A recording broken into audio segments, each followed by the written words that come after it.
Hello students, I hope you all are doing well. So students, आज हम BSOG 171 unit 6 को discuss करेंगे, language and religion. इसमें हम 6 टॉपिक कवर करेंगे। सबसे first introduction, second India the land of religious and linguistic pluralism, third language religion interface medieval contest, fourth British India and language, fifth the constitution and India's plurality, and last language is a tool of recognizing state boundaries। सबसे पहले हम इसके introduction की बात करते हैं। इसके introduction में बताया गया है कि देखो, लैंग्वेज क्या होता है कि भाई जब दो लोग आपस में कम्युनिकेट करते हैं तो वो जिस लैंग्वेज का यूज़ करते हैं अपनी बातों को एक दूसरे को समझाने में। देखो, लैंग्वेज वो होती है कि मतलब मैं आपसे बात कर रही हूँ तो आपको मेरी लैंग्वेज समझ आनी चाहिए और मेरे को आपकी लैंग्वेज समझ आनी चाहिए। ज़रूरी नहीं है कि हम बोल के ही बातें करें, ठीक है। हम क्या है कि टेक्स्ट के थ्रू भी बातें कर सकते हैं, ठीक है। हम लेटर भी लिख सकते हैं एक दूसरे को। और नेक्स्ट है रिलीजन। देखो, रिलीजन क्या होता है? धर्म। धर्म होता है कि जिसमें हम बहुत ज़्यादा बिलीव करते हैं, ठीक है। उसमें हम जो भी रिलीजन है उसमें हम जो भी फॉलो करते हैं, जिस भी भगवान जी को उसकी पूजा करना, ठीक है, उसमें बहुत बिलीव करना कि हाँ जी भाई भगवान जी भी हैं। नेक्स्ट टॉपिक है India the land of religious and linguistic pluralism. देखो, इंडिया जो है उसमें बहुत सारे क्या है, डिफरेंट डिफरेंट रिलीजन है और जो डिफरेंट डिफरेंट पीपल हैं वो अपने रिलीजन को क्या है, फॉलो करते हैं।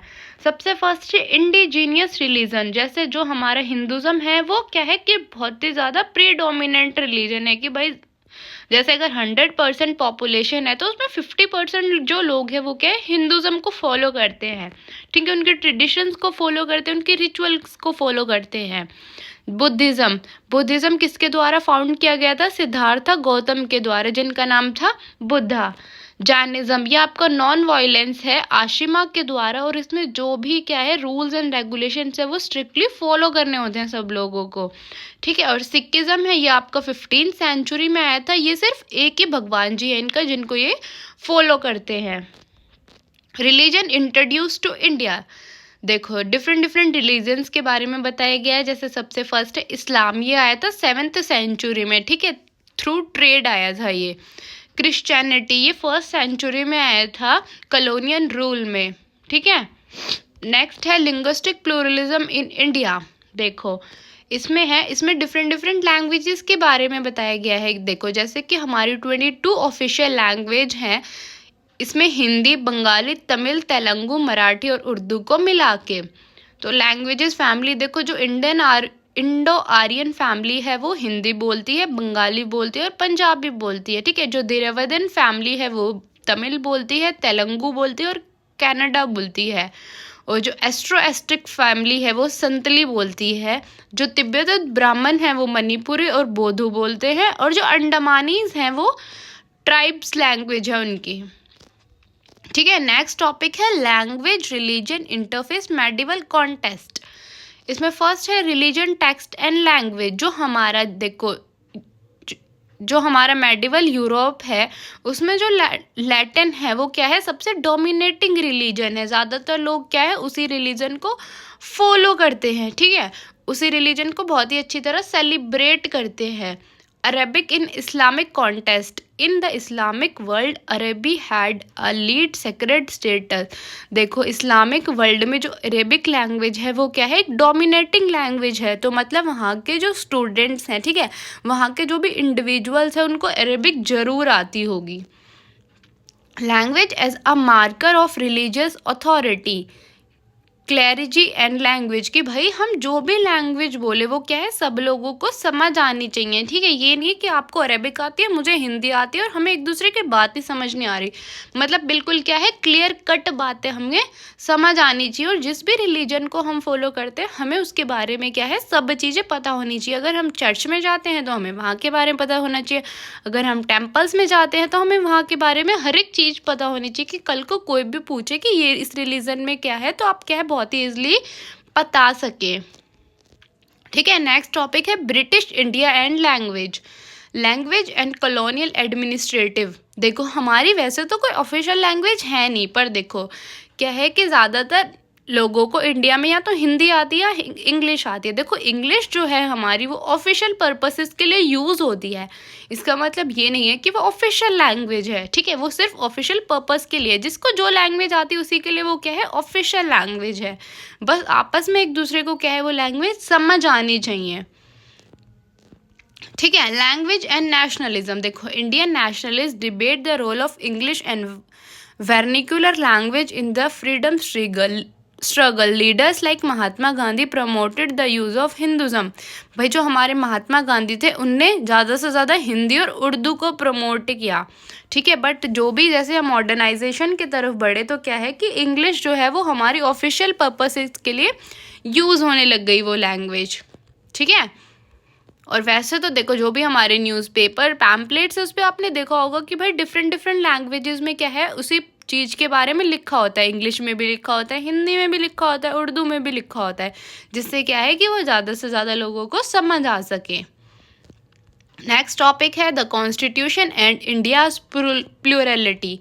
फर्स्ट है सेकुलरिज्म एंड रिलीजन प्लूरलिटी। देखो भाई अकॉर्डिंग टू सेकुलरिज्म इंडिया में सबको इक्वली ट्रीट किया गया है, ठीक है। यहाँ पे ये नहीं है कि अगर मैं इस धर्म को फॉलो करती हूँ तो मुझ पे कोई भेदभाव होगा, नहीं। अगर आप भी किसी धर्म को फॉलो करते हो तो आपको भी इक्वल माना जाएगा, और मैं किसी धर्म को फॉलो करती हूँ तो मुझे भी क्या है इक्वली माना जाएगा। यहाँ पे सब लोगों को इक्वल राइट्स है अपने धर्म को फॉलो करने के लिए, ठीक है।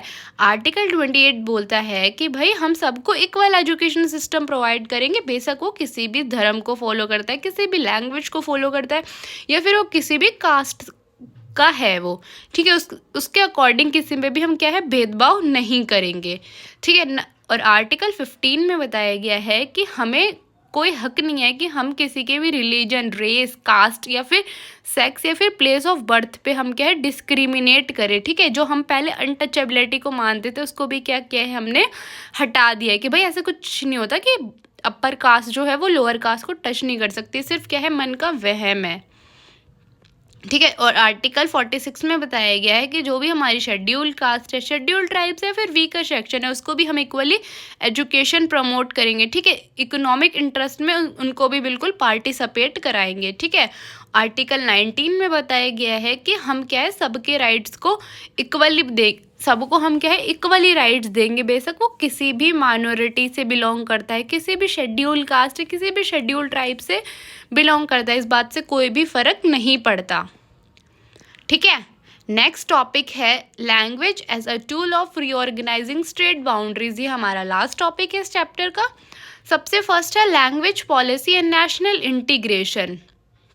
देखो the 3 language formula introduce in 1968 seeks to promote linguistic harmony. जो 3 लैंग्वेजेस है उनको 1968 में इंट्रोड्यूस किया है। सबसे फर्स्ट है रीजनल लैंग्वेज, ठीक है, जिस भी रीजन में आप रहते हो हाँ की जो भी लैंग्वेज है। सेकंड है हिंदी, जो कि as a national language for non Hindi speakers, और जो इंग्लिश है एज अ लिंक लैंग्वेज कि भाई देखो ऑफिशियल पर्पस के लिए इंग्लिश यूज़ होना, इंग्लिश पता होना बहुत ही मैंडेटरी है। अगर आपको किसी भी फॉरेन कंट्री के साथ क्या है अगर ट्रेड करना है या फिर बिजनेस करना है तो आपको इंग्लिश आनी बहुत ही ज़रूरी है, ठीक है, क्योंकि वो क्या है ऑफिशियल पर्पसेस के लिए यूज़ होती है, ठीक है। जैसे मैंने आपको बताया 22 हमारी रिकॉग्नाइज्ड लैंग्वेजेस हैं, हिंदी को मिला के, तमिल, तेलुगु, इन सबको मिला के, ठीक है। Pre independent contest during British rule. देखो ब्रिटिश रूल जब था तो जो हमारी प्रोविंसेस हैं और जो हमारी प्रिंसली स्टेट है, ठीक है, उसको क्या है एडमिनिस्ट्रेटिव का ऑफिस बना दिया गया था। मतलब कि उनको बोला कि तुम एडमिनिस्ट्रेटिव का ध्यान रखो, ठीक है। जैसे हमारा जो मद्रास प्रेसिडेंसी है, ठीक है, उसका जो स्पीकर है उसको तमिल भी पता थी, तेलुगु भी पता थी, कनाडा भी पता थी और मलयालम भी पता थी, ठीक है। नेक्स्ट है पोस्ट इंडिपेंडेंस लिंग्विस्टिक रीऑर्गेनाइजेशन। देखो after independence in 1947 the demand for linguistic become more intensive. The leader specially prime minister Jawaharlal Nehru और सरदार वल्लभ भाई Patel initially opposed linguistic reorganization. This priority has national unity and stability in the aftermath of partition. देखो भाई इसमें क्या है कि जो हमारे प्राइम मिनिस्टर थे जवाहरलाल नेहरू और सरदार वल्लभ भाई पटेल, उनको क्या थी कि भाई हमें अगर कम्युनिकेट करना है तो हम कैसे करेंगे, सामने वाले को भी तो वो लैंग्वेज आनी चाहिए। मान लो हमें हिंदी पता है और जिस कंट्री के साथ हमें बिजनेस करना है उनको हिंदी नहीं पता, तो इसलिए ऑफिशियल पर्पसेस के लिए क्या है, हम इंग्लिश यूज़ करेंगे, ठीक है। Later linguistic state movement, the Punjabi speaking population demanded a state of their own leading to creation of Punjabi. Haryana को Hindi speaking and Himachal Pradesh Pahari speaking. देखो फिर उसके बाद क्या हुआ था कि जो पंजाब की पॉपुलेशन, उन्होंने बोला था कि हमारी स्टेट की लैंग्वेज अब पंजाबी घोषित कर दो। फिर हरियाणा वालों ने बोला जी हमारी हिंदी कर दो, और हिमाचल प्रदेश वालों ने बोला आप हमारी पहाड़ी लैंग्वेज कर दो। तो भाई देखो ये सिंपल सा फॉर्मूला है कि आप जहाँ पे भी रहते हो, अगर आप पंजाब में रहते हो तो आप पंजाबी बोलो, नो प्रॉब्लम। अगर आप इंडिया में रहते हो आप हिंदी बोलो, इंग्लिश बोलो, नो प्रॉब्लम, ठीक है। मतलब आप कोई भी लैंग्वेज को बोल सकते हो, पर ऐसा हम कोई ऑफिशियल लैंग्वेज घोषित नहीं कर सकते, ठीक है।